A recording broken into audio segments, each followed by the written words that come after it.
Halo semuanya, sekarang kita akan belajar mengenai program linear ya bersama saya dengan Uli. Nah, materi prasyarat sebelum membahas mengenai program linear adalah kita harus memahami materi pertidaksamaan linear dua variabel ya. Sebelumnya kalian sudah mengenal bentuk persamaan ini ya, yaitu persamaan linear satu variabel. Nah, bagaimana jika bentuknya seperti ini? Ya, bagaimana jika bentuknya yang dua ini? Ya, dua ini kan perbedaannya itu ada di tanda yang ini. Kalau tanda di sini adalah sama dengan, tanda di sini lebih besar sama dengan, dan lebih kecil sama dengan. Nah, inilah yang disebut dengan bentuk umum dari pertidaksamaan linear. Tapi berapa variabel? Nah, lihat kalau variabelnya cuma satu, maka disebut dengan ini persamaan linear satu variabel. Kalau ini berarti pertidaksamaan linear satu variabel. Nah, bagaimana jika bentuknya seperti ini? Ini disebut dengan persamaan linear dua variabel. Ya, karena apa? Karena variabelnya dua, yaitu X dan Y. Ya. Nah, ini dia X dan Y. Nah, kalau pertidaksamaan linear dua variabel, yaitu begini. Tetap ya, jadi tandanya itu tetap bentuknya seperti ini. Nah, kalau di sini udah lebih kecil sama dengan, bisa juga lebih besar sama dengan. Kedua persamaan ini, ya, keempat persamaan ini disebut dengan pertidaksamaan linear dua variabel, ya. Sehingga dapat kita simpulkan bahwa bentuk umum dari pertidaksamaan linear dua variabel adalah bentuknya seperti ini, yaitu AX tambah BY lebih besar dari C. Ini satu. Atau boleh juga lebih besar sama dengan, atau lebih kecil sama dengan. Di mana syaratnya itu harus A, B, C itu anggota bilangan real, ya. Dan A dan B tidak sama dengan 0. Jadi ini, yang ini dan ini tidak boleh sama dengan 0. Kenapa kalau 0? Kalau misalkan ini 0, berarti nggak ada dong Y-nya, ya, nggak ada koefisien Y-nya. Oleh karena itu ini persamaan jadi linear satu variabel, pertidaksamaan satu variabel, ya. Makanya keduanya nggak boleh 0. Oke, di mana X dan Y adalah variabel. Bila kita mempunyai persamaan garis atau persamaan linear dua variabel, lalu kita gambarkan dia ke dalam bidang kartesius ya. Misalkan nih, saya mempunyai persamaan Y sama dengan min X tambah 3 ya. Lalu saya gambarkan. Nah, cara menggambar ini saya sudah jelaskan di video sebelumnya ya. Jadi ada materi prasyarat atau ada video prasyarat sebelum kamu menonton video ini ya. Y sama dengan min X tambah 3. Kalau saya gambarkan, bentuknya garisnya adalah seperti ini. Misalkan kita ambil sampel titik yang terletak pada garis ya. Jadi kita substitusi misalkan sampel yang terletak pada garis. Nah, misalkan sampelnya itu adalah 2,1 ya. Ya, berarti titik ini terletak pada garis ini. Kalau saya substitusi ke persamaan ini, maka bentuknya itu akan memenuhi persamaan. Misalkan ini nih. Berarti saya ubah 2 ya. X-nya itu adalah 2, Y-nya adalah 1. Saya substitusi ke persamaannya. Berarti 1 itu sama dengan minus ya. X-nya diubah menjadi 2. Minus 2 ditambah 3. Hasilnya sama dengan 1. Berarti memenuhi persamaannya ya.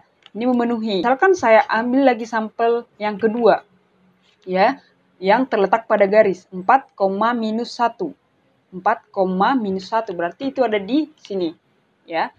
Kalau saya substitusi ke persamaannya itu, maka dia juga akan memenuhi, yaitu Y ubah menjadi ini. Jadi substitusi yang minus 1 menjadi Y ya, dan X-nya itu 4. Minus 1 sama dengan minus 4 tambah 3. Berarti dia akan tetap sama. Minus 1 sama dengan minus 1. Berarti memenuhi persamaan. Ya. Gimana kalau bentuknya, bentuk titiknya itu tidak terletak pada garis itu. Jadi ada di luar ini. Ya. Bagaimana kalau titik itu ada di luar? Nah, saya misalkan ini nih, titiknya itu adalah 2,2. Ini kan berada di luar garis itu, ya. Maka saya substitusi. Nah, kita lihat. Berarti X-nya itu sama dengan 2, Y-nya itu juga 2. Berarti 2, saya nggak buat di sini sama dengan. Kenapa? Karena hasilnya memang tidak sama dengan. Maka 2 itu sama dengan minus 2 tambah 3. Berarti itu sama dengan 1. Tapi 2 itu tidak sama dengan 1. Berarti apa tanda yang cocok dengan di tengah ini? Yang cocok itu adalah lebih besar dari 1. Ya. Nah, semua titik yang memenuhi persamaan, ya, semua titik yang memenuhi persamaan ini, semua titik misalkan saya ambil berapapun, kalau memenuhi persamaan, dipastikan titik itu terletak pada garis itu, pada garis ini. Ya, jadi semua titik ini, kalau memenuhi persamaan, berarti dipastikan itu terletak pada garis itu. Atau semua titik yang banyaknya tak hingga yang ada pada garis ini, misalkan ini kan kumpulan daripada titik. Garis itu adalah kumpulan dari titik. Semua titik-titik yang ada pada garis ini, ya, kalau kita substitusi ke persamaannya, itu akan memenuhi. Jadi bagaimana nasib-nasib dari titik yang tidak ada pada ini, garis ini? Perhatikan, persamaan garis kita tadi kan Y sama dengan min X tambah 3, ya. Nah, saya udah gambarkan. Ingat, selalu pertama kita yang kita lakukan itu adalah menggambar, ya. Sampel titik yang berada di luar garis itu sering disebut dengan titik uji, ya. Tanda itu, ya, kalau dalam sifat pertidaksamaan tanda, ya, sifat-sifat bilangan kan kalau kita bandingkan hanya ada 3 kemungkinan. Yang pertama itu adalah A lebih besar dari B, A lebih kecil dari B, atau A sama dengan B. Sedangkan yang A sama dengan B itu sudah ada pada garis. Nah, sekarang kita menentukan yang A lebih besar dari B terletak di kiri atau di kanan. Di sebelah ini atau di sebelah ini. Saya ambil dulu titik ujinya, ya. Titik uji itu adalah titik yang berada di luar garis. Titik ujinya itu adalah 0,0, berarti di sini. Ya. Jadi saya substitusi ke persamaan yang di atas. Ya, persamaan yang di atas itu adalah berarti saya ganti Y sama dengan 0 dan X sama dengan 0. Saya masukin. Hasilnya saya masih di titik ini, ya. Maka 0, 3. Bandingkan 0 dengan 3 mana lebih besar? Ya lebih besar sama dengan 3, berarti tanda di sini sama dengan lebih kecil. Nah, saya ambil lagi titik uji yang kedua. Misalkan 1,1 berarti di sini, ya. Saya substitusi ke persamaannya, ya. Berarti hasilnya apa? Berarti hasilnya sama dengan 1, ya. Saya substitusi X-nya 1, Y-nya 1. Ini berarti 1 dengan 2. Mana lebih besar? 2. Berarti ini juga lebih kecil di sini tandanya. Ya. Yang ketiga, titik uji 2,-1. Ya, 2,-1. Nah, perhatikan saya substitusi. Maka hasilnya juga ternyata lebih kecil. Nah, dari sini sebenarnya kita udah bisa lihat. Saya kan ambil, ya. Kalian perhatikan polanya, ya. Saya ambil dari satu pihak. Ya. Jadi masih dari pihaknya ini semua saya ambil sampelnya. Ya. Ternyata tandanya itu semua sama. Gimana kalau saya ambil sampelnya dari sana? Dari sebelah kanan, ya. Maka saya ambil dulu sampel yang di sebelah kanan. Tadi persamaannya itu adalah min X tambah 3. Saya gambar, ya. Saya ambil titik yang berada di luar garis, yaitu titik uji. Yaitu yang pertama 0,4. Perhatikan 0,4 berarti berada di sebelah ini. Ya, tadi berada di sebelah ini, sekarang yang di sebelah ini Miss ambil. Miss cuma ambil 3, ya. Maka setelah Miss substitusi, bentuknya itu 0 dengan minus 1. Lebih besar mana? 0. Berarti tanda di sini lebih besar dong. Ya. Kedua, titik uji yang 4,1. Ya, 4,1 berarti di sini. Saya substitusi, ya, 1 dengan minus 1. Mana lebih besar? Yaitu 1. Ya, berarti ini juga lebih besar. Titik uji yang ketiga, ya, 3,3. Nah, saya substitusi, ya. Berarti titik ujinya itu adalah 3 dengan 0, ya. Maka ini lebih besar. Nah, dari sini kita dapat simpulkan bahwa ketika kita ambil satu titik uji, ya, kalau misalkan kita ambil satu titik uji dari sini, maka tandanya itu akan semua sama. Kalau misalkan berapapun kita ambil, akan semua sama. Begitu juga dengan sebaliknya. Kalau kita ambil titik uji dari kanan ini, ya, maka tandanya juga akan sama. Dan ada sifat yang harus kalian pahami juga. Kalau di sini sifatnya udah lebih kecil, maka dipastikan sifat di sana adalah lebih besar. Jadi berlawanan. Kalau ini lebih besar, maka di sini akan lebih kecil. Ya, itu adalah sifat yang harus kalian pahami. Ya, jadi tanda setiap daerah, ya, setiap daerah 1, daerah 2 itu berlawanan. Kalau ke kiri lebih besar, maka dipastikan tanda sebelah kanan juga lebih kecil. Kalau ke kanan lebih besar, lebih kecil, maka ini lebih besar. Begitu. Sekarang kita akan belajar mengenai cara menentukan daerah, ya, daerah himpunan pertidaksamaan dengan titik uji. Ingat, yang kita tentukan di sini adalah daerah himpunan pertidaksamaan dua variabel. Daerah himpunan pertidaksamaan dua variabel itu tadi kan memuat AX tambah BY yang bentuknya seperti ini. Cara yang pertama yang kita lakukan adalah pertama gambar dulu garisnya. Ya. Jadi ketika kamu udah gambar garis, usahakan ketika menggambar garis kan kita butuh titik, ya. 2 titik minimal, 2 pasangan titik XY, ya. Itu adalah minimal. Dan ketika kamu memilih titik itu, pastikan titik itu adalah titik yang gampang kamu hitung. Jangan yang susah-susah atau menyusahkan diri sendiri. Kalau kamu suka perhitungan, ya udah kamu cari bilangan yang susah juga nggak apa-apa. Sekaligus melatih skillmu. Tapi Miss harapkan di sini pilih yang gampang-gampang aja, ya. Yang kedua, ya, ambil titik uji. Tadi kan udah Miss jelaskan apa itu titik uji, ya. Kemudian tentukan sifatnya itu apakah lebih besar atau lebih kecil, ya. Selanjutnya adalah arsir daerah yang diminta. Ketika udah terlaksana yang pertama kedua, ya udah arsir daerah yang diminta. Sekarang langsung aja ke contoh, ya. Contoh yang pertama. Tentukanlah daerah yang memenuhi dari pertidaksamaan 2x tambah 3y lebih kecil dari 6. Ya, perhatikan. 2x tambah 3y lebih kecil dari 6. Ini adalah pertidaksamaan dua variabel. Kenapa? Ini variabel 1, ini variabel 2. Dan tandanya adalah ini, pertidaksamaan lebih kecil. Ya. Maka penyelesaiannya adalah, yang pertama, gambar dulu garisnya. Jadi saya gambar garisnya. Yang Miss ambil titik itu adalah titik ini. 0,2 dengan 3,0. Ya, cara menggambar garis, Miss ingatkan ya, kamu harus nonton dulu video sebelumnya sebelum kamu mengikuti pembelajaran video ini, ya. Gambar dulu garisnya. Setelah saya gambar, ya, kan Miss ambil 2 titik yang gampang nih, ya. Makanya ini titik yang gampang yang Miss ambil. Miss hubungkan. Cara menggambarnya itu, kalau misalkan ini tandanya cuma lebih kecil, ya, kamu gambar putus-putus. Kalau ada sama dengannya, berarti gambar full. Ingat, kalau cuma lebih kecil, maka kamu gambar putus-putus. Kalau ada sama dengannya, baru full. Begitu juga nanti lebih besar. Ya, kalau lebih besar berarti putus-putus juga.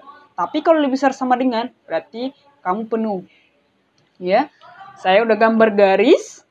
Ambil titik uji, ya, untuk menentukan sifatnya lebih kecil atau lebih besar, ya. Nah, saya ambil yang titik uji di sini, yaitu 0,0, ya. Saya masukkan ke persamaannya, ke pertidaksamaannya. 0,0 saya masukkan ke pertidaksamaannya, berarti X-nya adalah 0, Y-nya saya substitusi jadi 0. 2 kali 0 tambah 3 kali 0 itu lebih kecil. Tetap ikuti ini ya, ikuti persamaan ini. Nah, sekarang kita akan belajar, sekarang kita akan belajar cara menentukan daerah himpunan pertidaksamaan dengan titik uji, ya.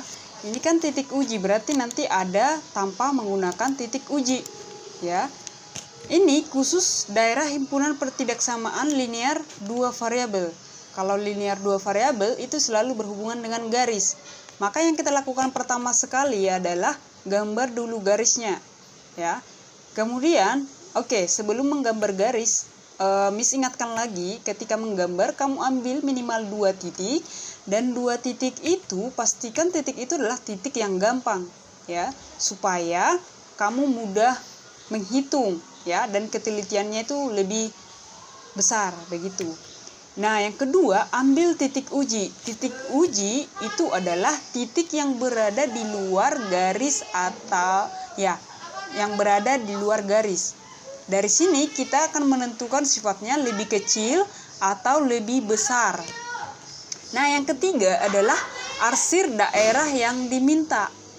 Nah, contohnya, kita langsung contohnya saja ya. Misalkan yang pertama itu adalah tentukanlah nih daerah yang memenuhi dari pertidaksamaan 2x tambah 3y lebih kecil dari 6. Ini merupakan pertidaksamaan linear 2 variabel karena variabelnya ada 2 yaitu x dan y ya, dan pertidaksamaannya ada di sini lebih kecil ya. Maka yang Miss lakukan adalah pertama gambar dulu garisnya. Saya gambar garisnya, ambil 2 titik yang paling gampang. Saya ambil titik 3,0 dan 0,2 ya, kemudian saya hubungkan. Nah, kenapa ini ada titik garisnya putus-putus? Nah, saya mau ingatkan, kalau misalkan pertidaksamaannya itu ya, kalau pertidaksamaannya itu tidak ada sama dengannya di sini, maka dia adalah putus-putus. Ini berlaku juga untuk lebih besar. Kalau lebih besar, kamu pakai garis putus-putus. Tapi kalau lebih besar sama dengan, baru yang penuh. Ya. Nah, yang kedua adalah ambil titik uji. Titik uji itu adalah titik yang berada di luar garis. Ya, untuk menentukan sifat lebih kecil atau lebih besar. Saya ambil titik 0,0 di sini. Ya. Kemudian saya masukkan 0,0 ini ke persamaan, yaitu x-nya jadi 0, y-nya jadi 0. Berarti 2 kali 0 tambah 3 kali 0. Tanda ini ikuti sampai ke bawah, ya. Maka ini 2 kali 0 kan 0, 0 tambah 0, 0. Ikuti juga ini, lebih kecil dari 6. Benar nggak pernyataan ini? 0 itu benar nggak lebih kecil dari 6? Benar. Oleh karena pernyataan ini benar, maka daerah penyelesaiannya ini adalah yang berada di daerah 0,0 yang ini. Ya. Berarti daerah ini semua adalah daerah penyelesaian. Bagaimana jika pernyataannya tidak benar? Misalkan nih, 0 lebih besar dari 6. Berarti penyelesaiannya itu adalah yang di sebelah lawannya. Ya, yang lawannya. Lawan di mana posisi ini? Kalau posisi ini sebelah ini, berarti lawannya mana? Di sini. Nah, contoh yang kedua nih. Ya, berarti yang saya arsir yang ini ya, karena ini adalah benar pernyataannya tadi. Misalkan contoh yang kedua adalah tentukanlah daerah yang memenuhi dari pertidaksamaan 2x tambah 3y ya, lebih besar dari 6. Ya, ini lebih besar dari 6. Yang tadi itu adalah lebih kecil dari 6. Nah, kita perhatikan. Penyelesaiannya adalah gambar dulu garisnya. Saya udah gambar garisnya, yaitu titik A, titik B ya. Kemudian ambil titik uji. Titik uji itu pastikan titik uji yang gampang kamu hitung. Saya ambil 0,0 nih, ya. Bisa aja sebenarnya kamu ambil titik uji yang lain juga bisa. Tapi Miss harap kamu mengambil titik uji yang gampang supaya gampang kamu hitung juga. Nah, setelah saya ambil, maka saya masukkan ke pertidaksamaannya. Nah, ternyata hasilnya 2 kali 0 ya. 0, 0 tambah 0 ya. Kemudian ikuti. 0 lebih besar dari 6. Ya, ini berasal dari sini ya. 0 lebih besar dari 6. Benar nggak pernyataan ini? Nggak benar, karena 0 itu lebih kecil dari 6. Karena ini pernyataannya salah, ya, dan 0 itu berada di daerah ini, maka daerah penyelesaiannya adalah daerah lawannya yang ini. Maka yang Miss arsir adalah bagian yang di atas. Oke.